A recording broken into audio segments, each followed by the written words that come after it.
Alors, bonjour à tous, heureux de vous retrouver, chers amis, sur YouTube, en ce lundi début de semaine, 30, dernier jour de juin, 30 juin 2025.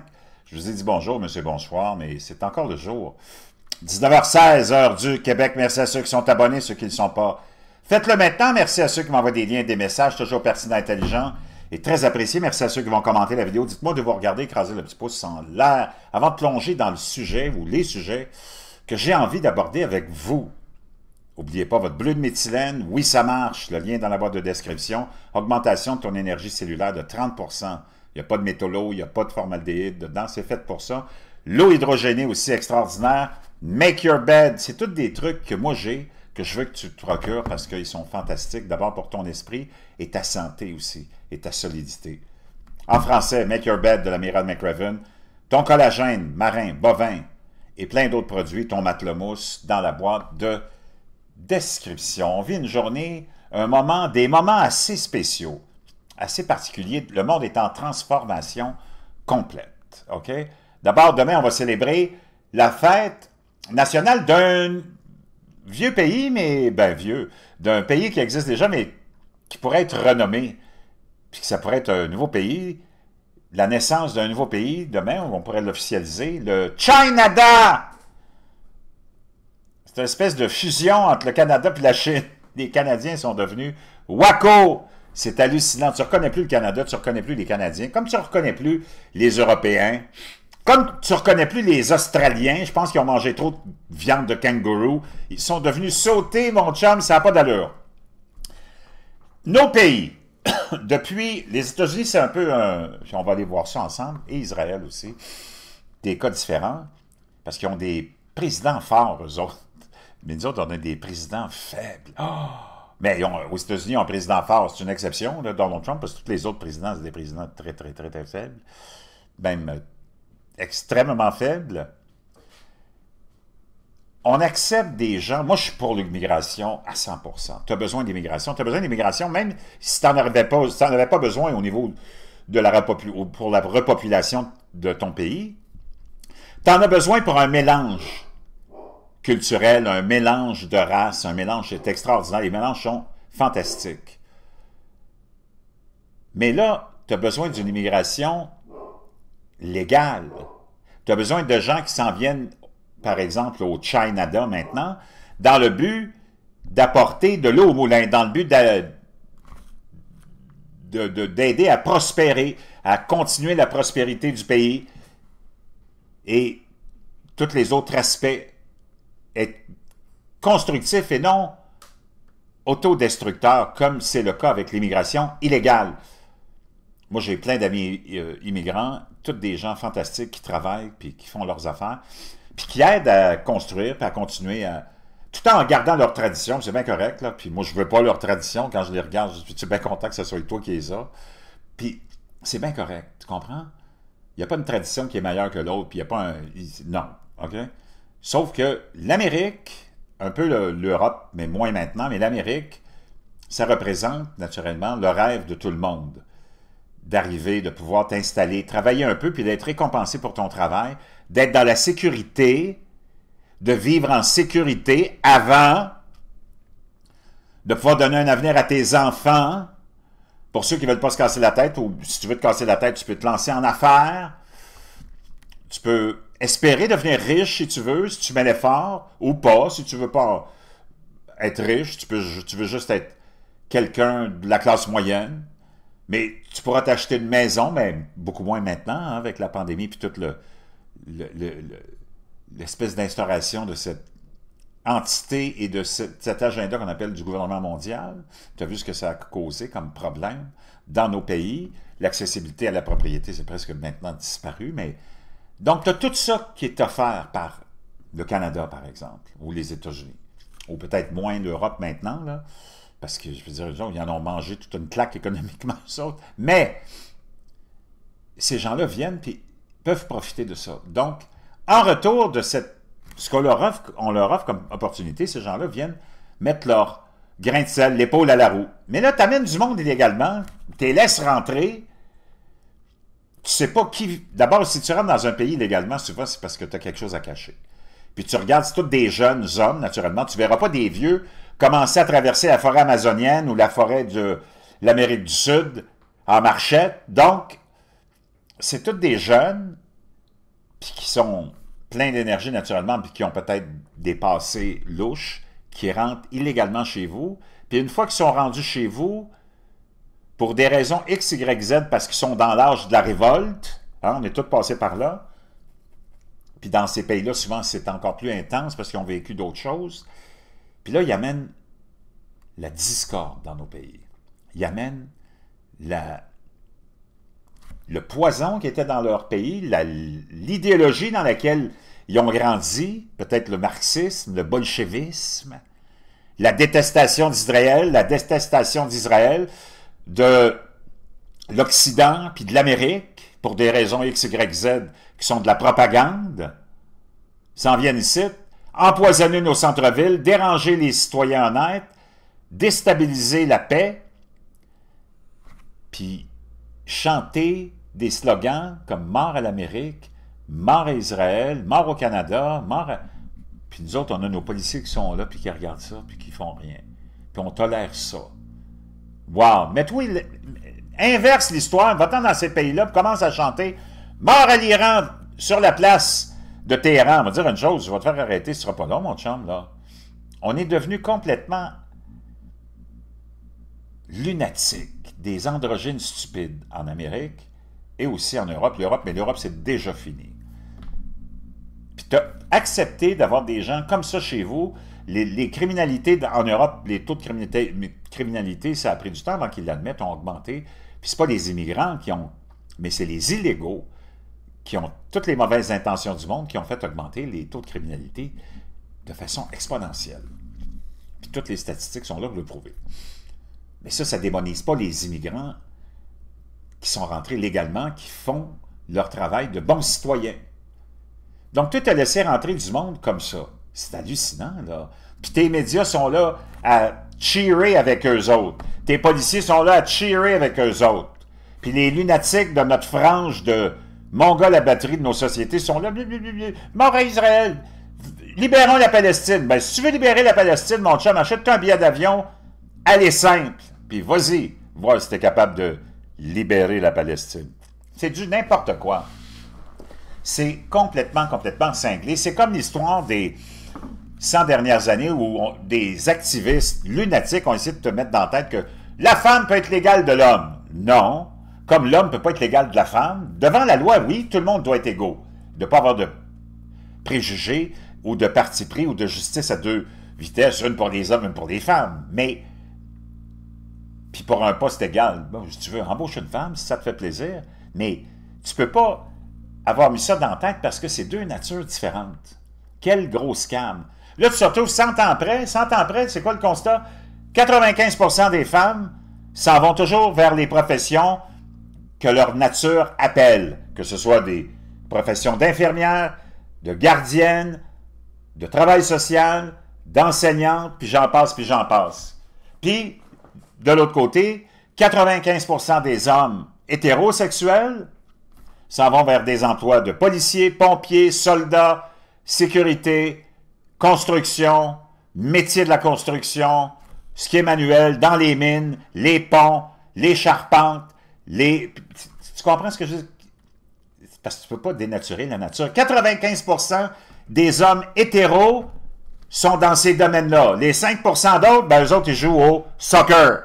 Pendant ce temps-là, face à une grave menace, on va aller voir la puissance d'Israël. Tous les lunatiques t'ont dit, mon Dieu, parce que là, ils t'ont mis dans la tête tout ce même complexe de politiciens puis de médias corrompus que, oh mon Dieu, on ne peut pas toucher à l'Iran, ils sont tellement puissants. Puis là, ils appellent le l'ayatollah Khamenei, puis l'autre qui était là avant, le l'ayatollah Khomeini, ils les appelaient les guides suprêmes. Du respect pour du monde comme ça. Voyons donc, c'est hallucinant. Moi, j'en reviens pas. C'est un système, c'est un régime de l'ayatollah qui a été imposé. C'est une force d'occupation qu'on a imposée au pauvre peuple perse. Il n'y a personne qui en veut de ça. Si tu as des amis perses, comme moi j'en ai, tu le sais que c'est tout du délire. Puis, les 40 ans de régime ont été une tyrannie atroce pour le peuple perse. Puis les jeunes sont écœurés depuis des décennies, mais il n'y a personne pour vraiment prendre le... Parce que c'est pas des gens de révolution. Ça, c'était importé, puis on a installé ce régime d'occupation-là de force en 1979 avec Jimmy Carter. Puis là, on te dit, oh mon Dieu, parce que c'est ça qu'on voulait, c'était le plan précis du globalisme et du mondialisme pour déstabiliser toute la région. Et là, pendant 40 ans, ces gens-là, à la tête de ce régime-là d'occupation, ont crié « mort à l'Amérique » et « mort à l'Occident » et « mort à Israël ». Puis là, tout le monde t'a mis dans la tête que « mon Dieu, tu ne peux pas toucher à ce régime-là, il est tellement puissant. » Tu l'as vu, là, puissant. Là, tu as le guide suprême, l'ayatollah. Lui, c'est l'ayatoilette supérieure. Tu as l'ayatoilette supérieure, puis tu as la petite toilette en bas. Lui a envoyé hier une fatwa, c'est-à-dire une espèce de... un décret d'assassinat de Donald Trump et de Bibi Netanyahu. C'est comme n'importe quoi. Puis dans un spectacle, parce que ces gens-là sont tellement grotesques, c'est tellement un régime de république de bananes que tu vois dans des films de série B. Ces gens-là se comportent... Tu les regardes au Parlement iranien, ils sont là à crier « Mort à l'Amérique! » tout comme des Mongols à batterie en train de brûler des drapeaux. Ça, c'est dans le Parlement. Tu vois du monde comme ça agir dans le Parlement, des élus. Complètement échevelés, complètement hystériques. Je sais pas, là, mais les médias auraient dû appeler ça « Call that long time ago ». C'est quoi ces bonnes... on a affaire des fous, là. Des fous furieux. C'est complètement hallucinant. Et là, on a mis dans la tête du monde que, mon Dieu, ce régime-là est tellement puissant. Pardon? On l'a vu, là, ce régime-là, puis cette force de grande puissance militaire en action, en plein jour. Ça a pris 12 jours. Puis c'était, ben, c'est pas fini. Encore aujourd'hui, il y a eu plein d'assassinats ciblés par les Israéliens, par l'armée israélienne. En Iran. Et ça a été admis par Reuters aujourd'hui, et même par les journaux locaux du gouvernement iranien. Israël n'a pas fini. Israël est la plus grande puissance militaire mondiale. Que tu les aimes, moi, c'est pas parce que je les aime que je te dis ça. C'est juste te réveiller à la réalité, puis te faire sortir de ta bulle, peut-être, de haine des Juifs, qui te fait que tu n'es plus capable de réfléchir. Puis que tu as cru, toi, que oh, l'Iran va détruire Israël et les États-Unis. L'ayatollah suprême qui a envoyé une fatwa contre Trump hier, c'est le même qui avait envoyé une fatwa, ou si c'est pas le même, c'est un autre qui l'a remplacé. Eux autres, ils s'autoproclament l'ayatollah. C'est quoi cette affaire-là, de l'ayatollah? L'ayatollah, c'est quoi? Contre Salman Rushdie, tu te rappelles, celui des années 80 qui avait écrit les versets sataniques, ils ont décrété une fatwa contre lui, ça fait 50 ans, il n'y a jamais rien qui est arrivé.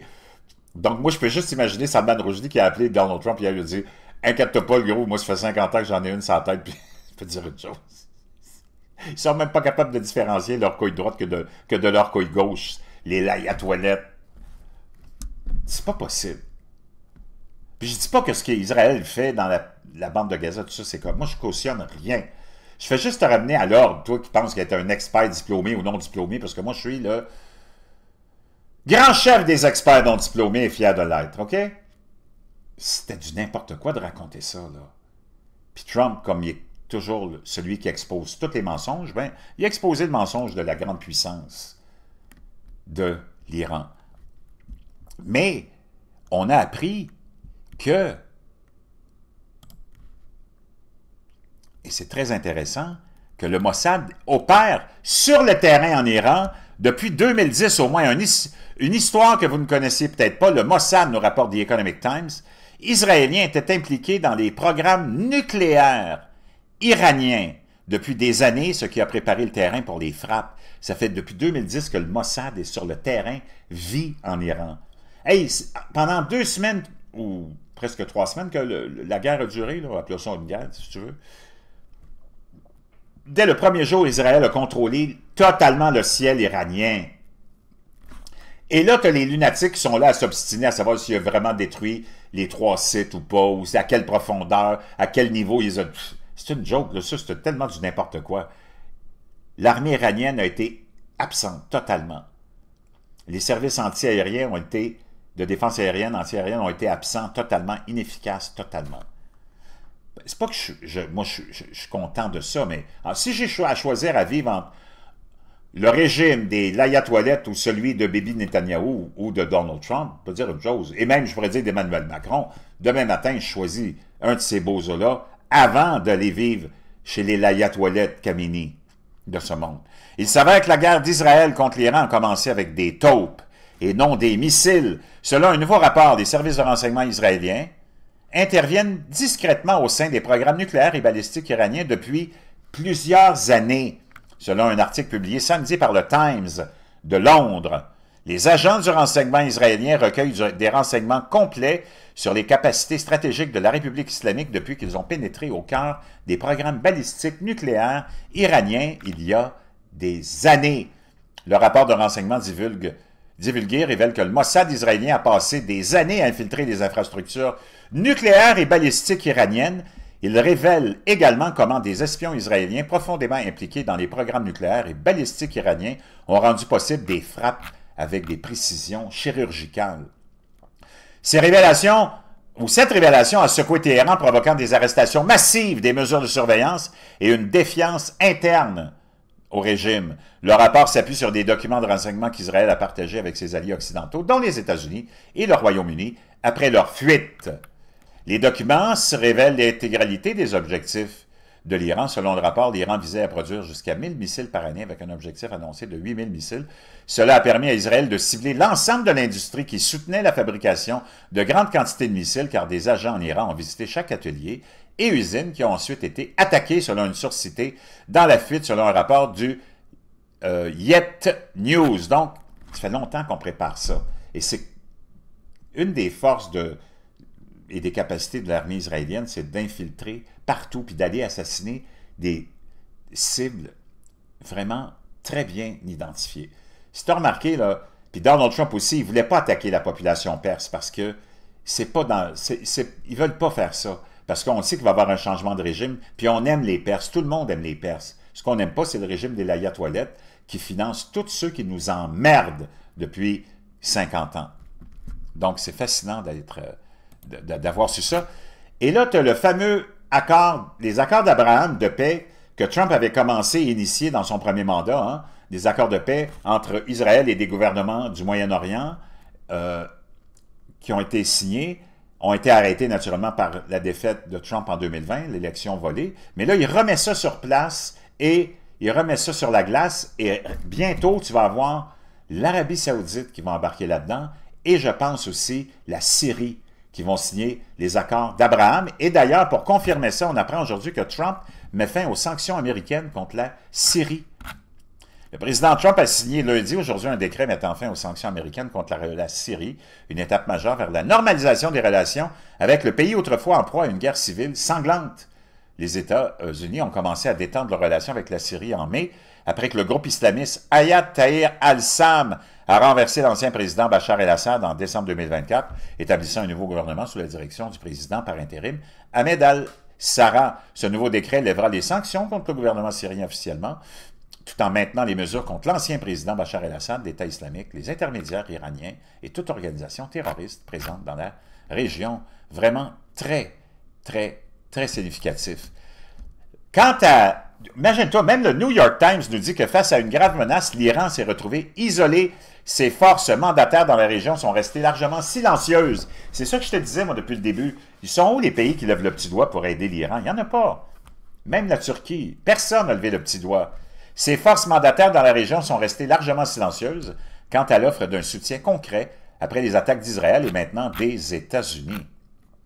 Il y a quelques années seulement, l'Iran et ses alliés étaient au sommet de leur puissance et de leur influence parce qu'il n'y a personne qui les avait testés. On prenait toute la parole des médias qui disaient « Mon Dieu, ils sont tellement dangereux ». Le groupe militant libanais Hezbollah était la force militaire et politique la plus puissante du Liban. Au Yémen, les Houthis étaient une milice modeste mais redoutable, entravant la navigation internationale en mer Rouge. En Syrie, le président Bachar el-Assad retrouvait le chemin du retour dans le giron arabe après des années d'isolement et l'Iran elle-même, malgré des années de sanctions, a prouvé sa valeur en tant qu'allié de la Russie en soutenant le Kremlin dans sa guerre contre l'Ukraine. Avance rapide et ses alliés et milices mandataires sont disparus. L'Iran est plus isolé que jamais depuis les premières années de la République islamique, sa théocratie étant livrée à elle-même, alors qu'il est confronté à l'une des menaces les plus graves pour son pouvoir depuis des décennies, avec les attaques d'Israël, et maintenant, les États-Unis, si ses voisins et alliés arabes comme la Russie et la Chine ont rapidement condamné les attaques israéliennes contre l'Iran, ils se sont abstenus d'offrir un soutien concret. L'Iran n'a plus d'alliés en Syrie depuis la chute du régime de Bachar el-Assad. Son réseau de milices est affaibli après 1 an et demi de guerre avec Israël. Le Hezbollah, autrefois considéré comme le plus puissant allié de l'Iran, n'a lancé aucune attaque contre Israël depuis le début de ses derniers bombardements. Et après l'attaque américaine contre l'Iran, les Houthis ont déclaré être prêts à reprendre leur attaque en mer Rouge, mais il n'est pas certain qu'ils puissent apporter un soutien substantiel à l'Iran. Donc l'Iran se retrouve tout seul. Je te l'avais dit, ça. Je te l'avais dit, je te l'avais dit, je te l'avais dit, je te l'avais dit. Donc, je peux te dire une chose, ça continue à bouger, à bouger et à bouger. Le Mossad est là, et ça fait longtemps qu'il opère, et c'est pas fini. Beaucoup, beaucoup, beaucoup de grands chambardements s'en viennent, et probablement un des plus importants, ça va être probablement le changement de régime en Iran. Pas que moi, je suis ni pour un ni pour l'autre, mais il faut réaliser que dans notre intérêt, nous autres, les Occidentaux, c'est pas notre intérêt d'aller défendre des groupes de tyrans puis de lunatiques comme ceux qui dirigent ces pauvres populations qui ont hâte, elles aussi, d'être libérées de leur tyrannie.